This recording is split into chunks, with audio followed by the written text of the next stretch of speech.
Hey, I want to tell you a story. A story of a young boy from a small place with big dreams. In the series of chasing his dream, he invested a lot of time, effort, and sacrificed a lot. And you know what? It paid off. I gained thousands of subscribers, earned a decent income, and felt like I was doing great. But then life happened. I got busy with my studies and took a small break from YouTube. I told myself I would get back to making videos soon.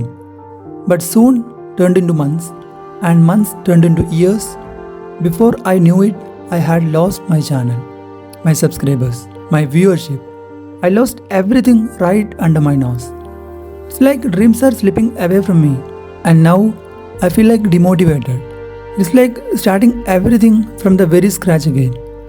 But these losses have taught me an important lesson. Consistency is a key. If you want to succeed on YouTube or in anything in your life, you have to stay committed, stay updated, and stay consistent. Because when you falter, when you lose the momentum, the consequences can be devastating. So, if you are out there chasing your dreams, don't make the same mistake I made. Don't let excuses or distractions derail your journey. Because in the end, it is the ones who keep pushing forward day after day who ultimately reach their goals. I may have messed up, but I refuse to give up. I want to take everything back because it's never too late to start again.